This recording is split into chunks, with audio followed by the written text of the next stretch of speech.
Olá pessoal, tudo bem? Vim falar para vocês hoje aqui sobre a edição número 5 da Espada Selvagem de Conan, que tem como título aqui A Fortaleza de Bal Sagoth. Tá aqui essa capa lindíssima, vocês podem ver aqui, belíssima arte da capa. Temos aqui no time de artistas o Roy Thomas, o John Buscema, o Gil Kane, o Neil Adams, o Walter Simonson, Alfredo Alcala, Ralph Rizzi e Tony De Zuniga, né?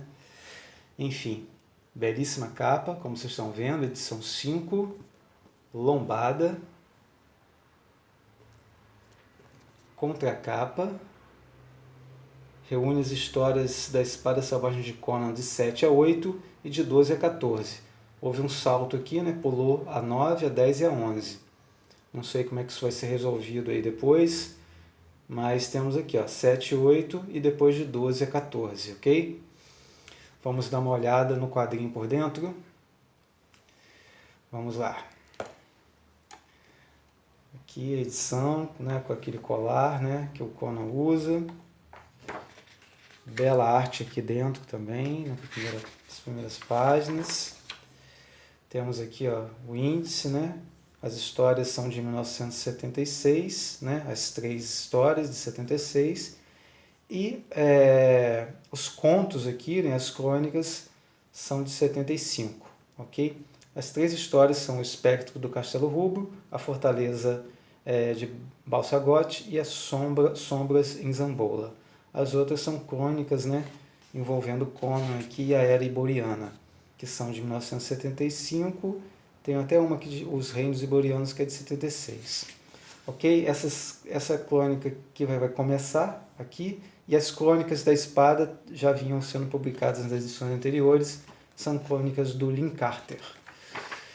Aqui tem uma introdução e já chegamos aqui na edição, na primeira história da edição, que é os Espectros do Castelo Rubro, que nós temos aqui Conan invadindo uma fortaleza, né, que está sendo invadida pelos Zuagiris, né, que é uma fortaleza, né, onde que todos estariam fugindo nesse momento, porque os Zuagiris estão barbaramente invadindo a cidade, incendiando, matando todos, saqueando, cometendo estupros.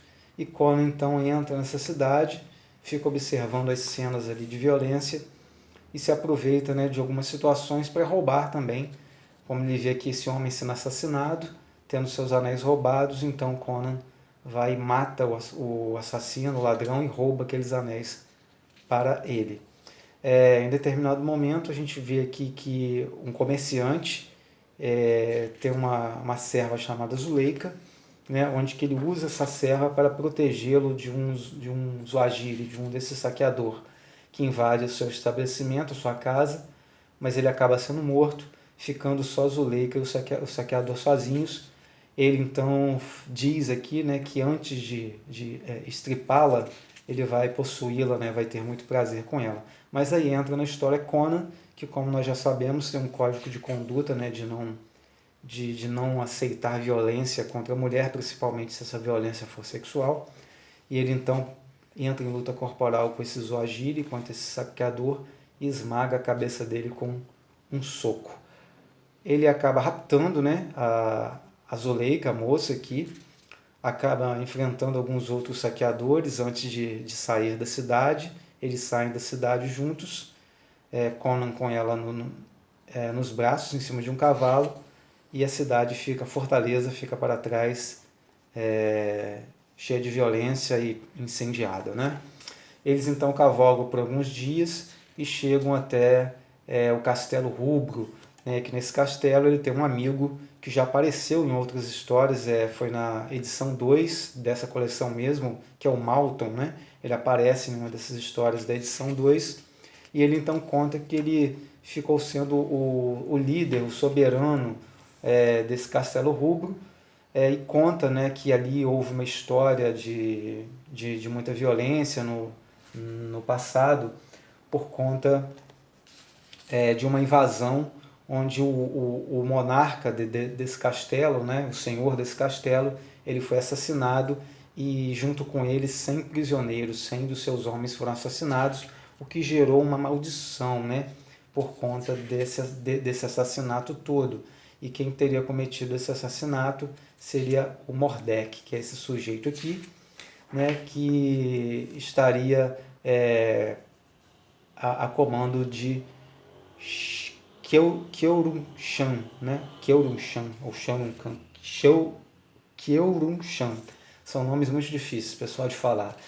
Mas enfim, então a Zuleika é levada para esse castelo, ela escuta toda a história também, e Conan então revela por que raptou a Zuleika, porque ela se parece muito com uma princesa chamada Korma, que seria dada, né, como esposa justamente a Kyeorunshan, né, para que ele então pudesse unificar o seu reino com o pai dela. Mas essa caravana que estava levando Korma até Kyeorunshan, ela desapareceu no deserto, né, teria sido atacada ou, né, alguma coisa teria acontecido com ela, que ela foi dada como morta. Mas Conan, ao ver a Zuleika, como já tinha visto Korma antes nas ruas, né, de sua cidade, ele achou ela totalmente idêntica a Korma. Então vai usar a Zuleika como uma moeda de troca, fazendo a Zuleika se passar por Korma e tentando então tirar dinheiro de Kyeorunshan ou talvez do pai dela. A princípio ele vai até Kyeorunshan para tentar dizer que a futura noiva dele, que teria desaparecido, está em seu poder, né? Nisso ele chega lá na cidade, né? Onde o Kyeorunshan ele é o monarca. Lá ele tem um encontro com o Kyeorunshan, conta toda essa história para ele. Lá ele também é apresentado ao Mordek, que é aquele homem que teria matado o soberano lá do Castelo Rubro e seus 100 homens que estavam dentro de uma masmorra, né, indefesos. Essa história é escutada por alguém misterioso, né, que desce as muralhas e pega um castelo e corre para o deserto. Depois a gente vê aqui que, voltando ao Castelo Rubro, né, nós temos aqui a Zuleika e o Malton, que se vê apaixonado pela Zuleika, né, porque toda vez que conversa com ela, ele pode realmente ver mais da sua formosura, fica realmente apaixonado por suas formas e por ela mesmo, né, já que eles conversam bastante, e ele se apaixona por ela. Mas aí chega, né, o exército de Kyeorunshan, e Conan então pede para que a Zuleika se apresente, mas na verdade ele chama Korma, né? Ele não chama a Zuleika, ele fala que é para a princesa aparecer. Então a Zuleika aparece vestida com roupas finas, como se fosse realmente uma princesa. Malton fica mais apaixonado por ela ainda, e o Kyeorunshan, ele então acredita que a Zuleika é Korma, né? Ele até sente que existe alguma diferença ali, mas ele então chega à conclusão que foi por causa do passar dos anos, né, e por causa do deserto, que ela teria ficado com algumas diferenças em suas feições. Então Conan entra no castelo, no Castelo Rubro, onde está Malton e a Zuleika, né? E Kyeorunshan fica do lado de fora. Nisso, o Malton, por estar apaixonado por Zuleika, começa a brigar com Conan e eles entram em luta corporal porque o Malton não quer mais entregar a Zuleika ao Kyeorunshan, ele quer ficar com ela. Conan fica enlouquecido porque ele quer o ouro, né? Ele quer usar a moça para conseguir ouro. E eles então em luta corporal, enquanto eles estão lutando, o Mordek disfarçado de mendigo pede entrada no castelo, e pelas leis lá da época, uma fortaleza, um castelo não poderia negar abrigo a um mendigo, a um moribundo, né? Então ele entra e, conhecendo o castelo muito bem, a fortaleza muito bem, ele então vai por passagens secretas e chega até o quarto onde Zuleika está e a sequestra ali. Nisso, né, ele carrega ela pelas ruas, né,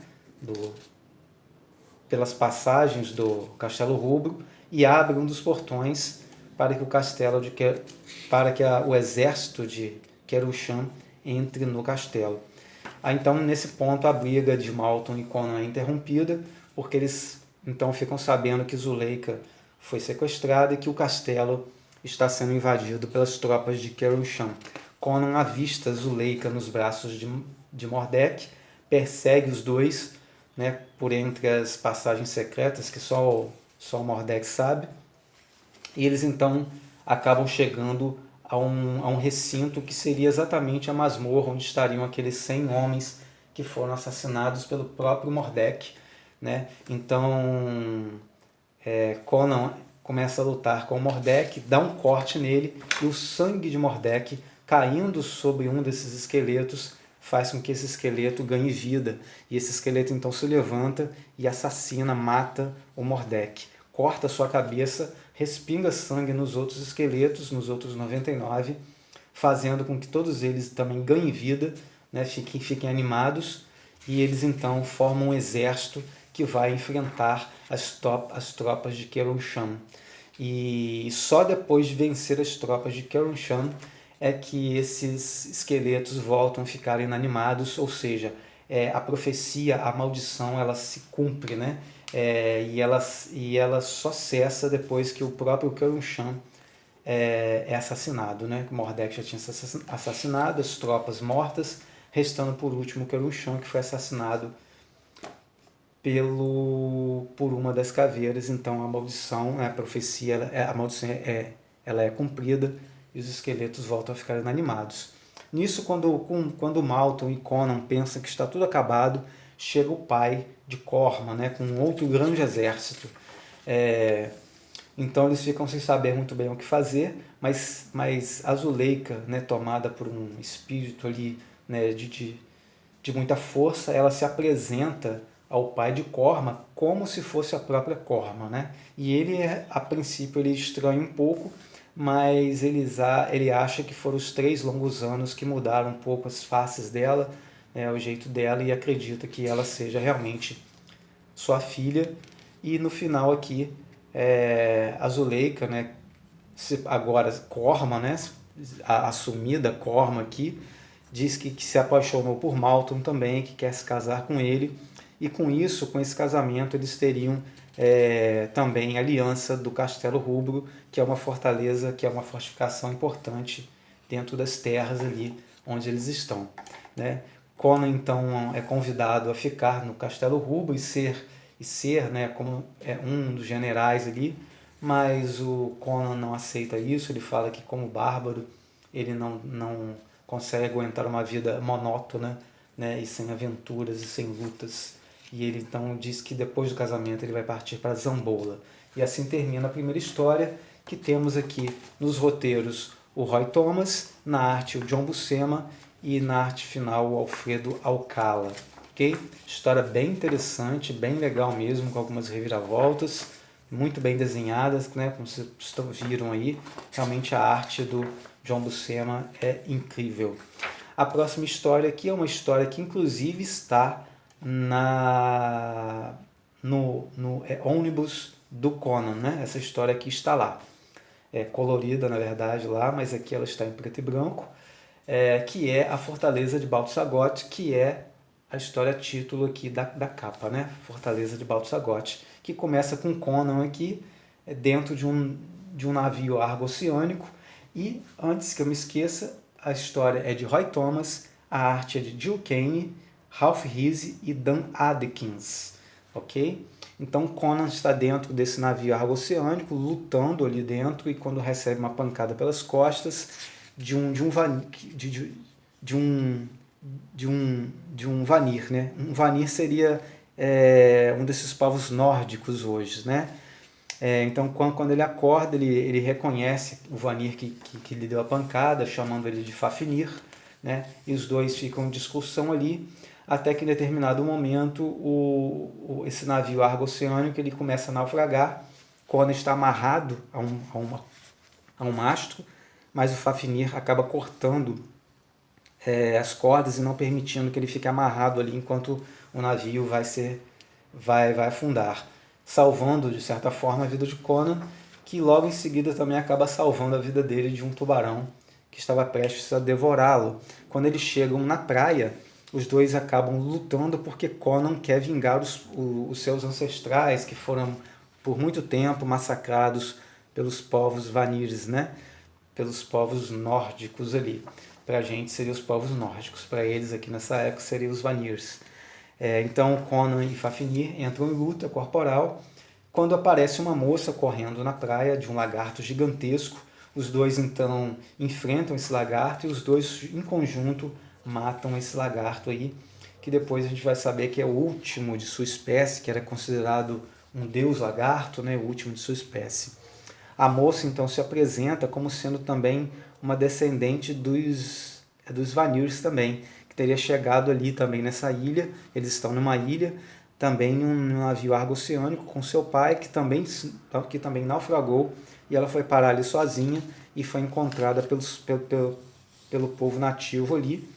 E por sua aparência, por ser loira e ter olhos claros, ela foi levada para a fortaleza de Balsagoth, onde ela então foi considerada uma deusa por conta de uma profecia, né, de que viria uma mulher com as mesmas características dela, e ela então seria a deusa, a rainha da fortaleza de Balsagoth, e é o que acontece. Só que aí ela está agora sendo ali nessa praia porque ela teria sido traída, né, por um homem chamado Scar, junto com um feiticeiro chamado Gotan.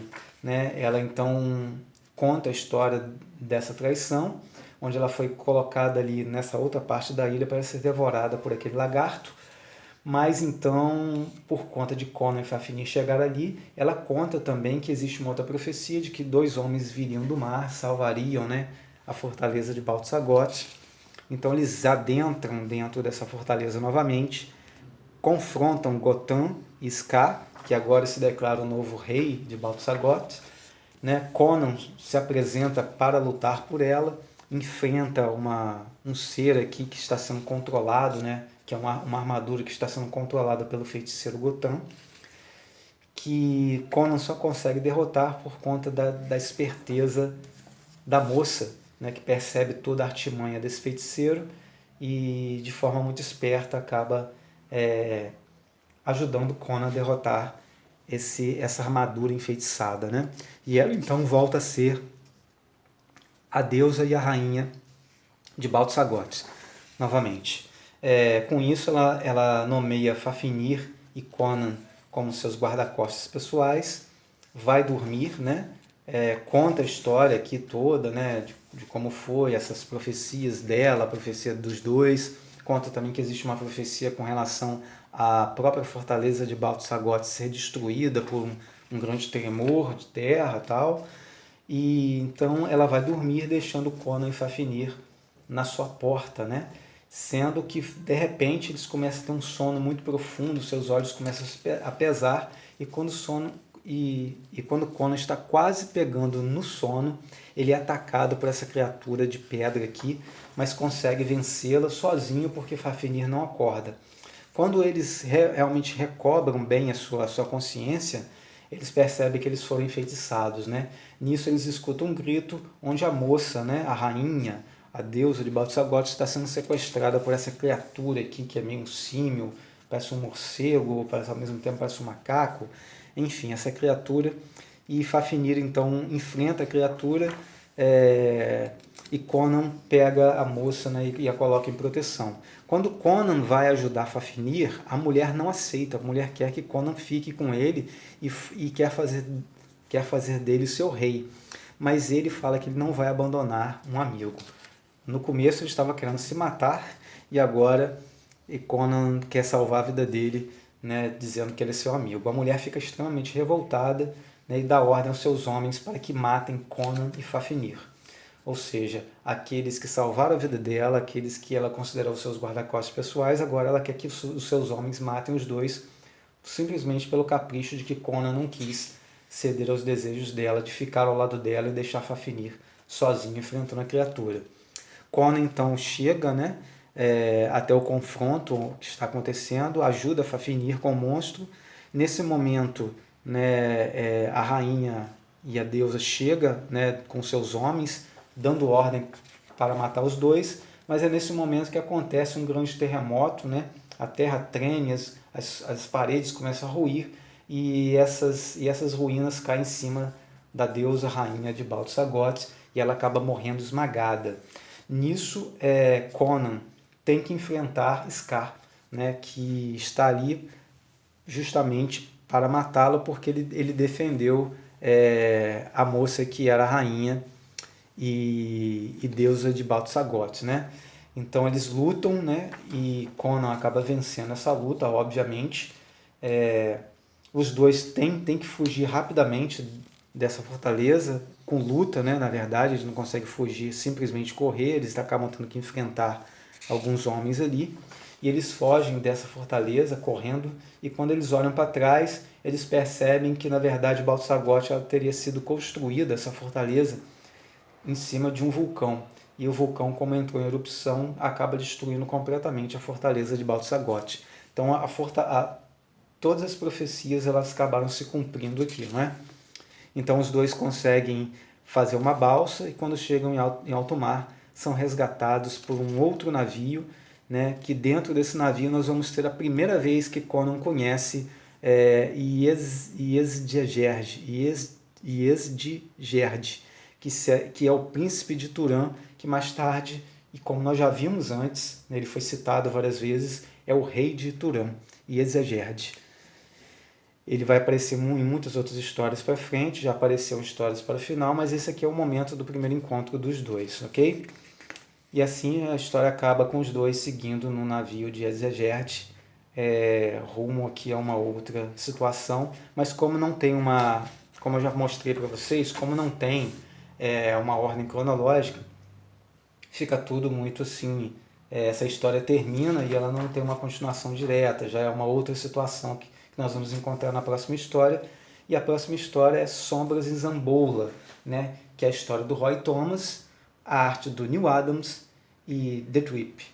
Okay? Neil Adams desenhando aqui. Aqui nós temos Conan caminhando na feira de Zamboula, né, onde ele encontra um dos seus antigos Wagires, né, que avisa ele que é para ele ter cuidado porque pessoas estão desaparecendo e só aparecendo os ossos, e ele acha que são demônios que estão raptando as pessoas e devorando elas vivas. Conan não dá muita ideia, mas e ele fala que é para Conan não se hospedar na estalagem de Arambask. Mas Conan vai justamente se hospedar na estalagem de Arambask, estranhando porque as ruas estão vazias, parece que realmente está todo mundo com medo dessas histórias de demônios que devoram as pessoas, e eles chegam lá na estalagem de Arambask e tem logo um quarto especial para ele, né? O Arambask dá a ele um quarto especial e um quarto que tem água, que é um luxo, né? Trata ele bem. Ele fica até um pouco tranquilo ali, achando que é tudo bobagem, essas histórias, mas quando ele pega no sono à noite, está quase pegando no sono, ele percebe que a porta está sendo aberta e ele tem certeza que ele trancou a porta. Então, como essa porta estaria sendo aberta? Quando ele olha a figura, ele acha que a figura é alguma espécie realmente de demônio, mas ele pega a sua espada e dá um corte na figura e percebe que é um homem comum, apenas com o cabelo, né, em formato de chifres ali, com os dentes cerrados em forma de garras, né, de um animal, e ele percebe que foi traído porque a pessoa conseguiu abrir a porta por fora, né, havia um mecanismo que abria essa porta por fora. Então Conan corre atrás, escuta um grito, corre atrás do que está acontecendo e encontra uma mulher sendo agarrada por 3 desses homens negros, né, que estão aqui, que são na verdade de uma tribo canibal que está ali atacando a cidade, em acordo com o Arambask, que entrega os homens para serem mortos e fica com os seus pertences para vender e ter lucro com isso. Conan fica extremamente revoltado com isso, mas antes, obviamente, ele vai salvar essa moça aqui, matando de forma, né, muito violenta esses 3 homens aqui. Né? No último, ele corre até atrás aqui, até conseguir matar o cara. Quando ele chega perto da moça, a moça se apresenta como Zabib, né? Diz que tem um amado que está enfeitiçado, que tomou um líquido e foi enfeitiçado e que agora está louco, tentando até mesmo matá-la, né? Pede ajuda a Conan, Conan então ajuda essa moça, né? Pega esse rapaz, né? Dá um soco nele para ele ficar imobilizado, é bem ao estilo de Conan, nada muito delicado. Ela procura algo na mão desse homem que ela ama, vocês percebem, a gente percebe que ela está procurando alguma coisa aqui, o texto fala isso, e no final aqui, como ela não acha, então ela quer que Conan ajude ela a se vingar, a matar um homem chamado Totramesk, né, que teria dado essa porção ao amado dela, deixando o amado dela enlouquecido. Conan então diz que vai ajudá-la, já que ela oferece um prêmio que seria uma noite de prazeres com ele. Então ela vai, né, ajudar a Zabib, entra nesse templo, que é um templo de Hanuman, que é um deus, parece ser um deus macaco, né, alguma coisa assim. E ao entrar nesse templo, a moça, né, a Zabib, ela é raptada por mãos poderosas, né? Aqui Conan tenta ajudá-la, mas não consegue. E a procurar a moça, ele entra em um recinto onde tem um homem negro gigantesco, muito grande, né? Que começa a jogar algumas poções ali, faz com que Conan tenha algumas ilusões, algumas alucinações. E depois esse homem se apresenta como o estrangulador de Yota Pong, né? Diz que ele estrangula pessoas desde quando ele era muito pequeno, que ele começou a estrangular bebês, depois garotas e depois partiu para os homens adultos, né? Então ele pega o pescoço de Conan para estrangulá-lo, mas diferente de qualquer outra pessoa, Conan, no lugar de tentar tirar a mão dele, Conan tampa no pescoço dele também e aperta com tanta força que na verdade ele é que tenta tirar a mão de Conan. Então Conan diz que na verdade, né, que ele fica se gabando de ser estrangulador, né, estrangular as pessoas, mas que ele, para chegar a ser um homem, ele teria que os cimérios teriam que estrangular um touro cimério, quebrar o pescoço de um touro cimério. E é isso que ele fez e é isso que ele vai fazer agora. E assim ele quebra o pescoço desse homem gigantesco e vence essa batalha. Enquanto isso, Zabib está com Trotamesk, que na conversa dele a gente percebe aqui, a gente descobre que na verdade havia um trato entre Zabib e Trotamesk para justamente dar realmente uma poção ao amado dela, para que ele ficasse algumas horas desacordado, para que ela pudesse pegar o anel. Por isso ela estava procurando uma coisa na mão dele, porque ele tinha um anel chamado a Estrela de Corala, que é um anel importante, né, cheio de ouro, que tem uma importância política e uma importância mágica também, né? Mas aí o Trotamesk quer dela prazeres sexuais, dos quais ela não aceita, então o Trotamesk joga também algumas porções no chão, fazendo com que ela tenha alucinações vendo cobras, mas Conan chega ali e mata Trotamesk, né? Pega a porção que está com ele, ajuda a moça, o rapaz, né, volta ao normal, e quando Conan vai ter seu prêmio, que é a noite de prazer, a moça diz que não pode cumprir isso porque, na verdade, ela não é Zabib, ela é Nafertari, a esposa de Jung Khan. Jung Khan é o senhor de Zambola, que é aquele rapaz que está deitado ali, e ela seria a senhora de Zambola. Então não ficaria bem a senhora de Zambola deitar com o bárbaro. Ele não diz nada, aceita o ouro dela e parte para a estalagem de Arambask, onde chegando lá, ele encontra com os homens negros, canibais, reclamando que Arambask prometeu um homem e não deu nenhum homem para que eles devorassem. Mas Conan diz que eles vão receber esse homem essa noite sim. Então ele entra na estalagem de Arambask, pega Arambask, agarra no seu pescoço, corta sua barba, corta sua língua e entrega Arambask para os canibais, né? Então Arambask, sem a barba e sem a língua, sem poder falar, ele não é reconhecido pelos canibais que carregam ele então para devorá-lo.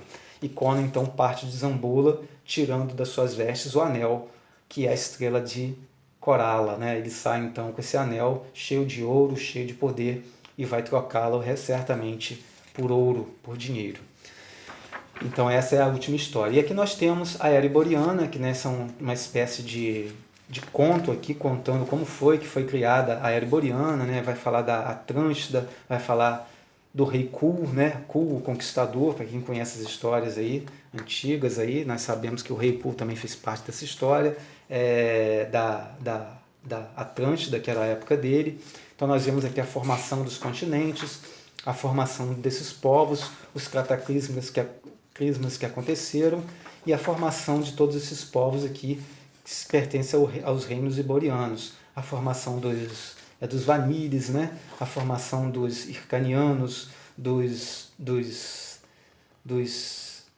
Nordens, dos Pictos, dos Cimérios, dos Shemitas, enfim, a formação de todos eles aqui que formam a Era de Conan, e isso vai ter uma continuação na próxima edição.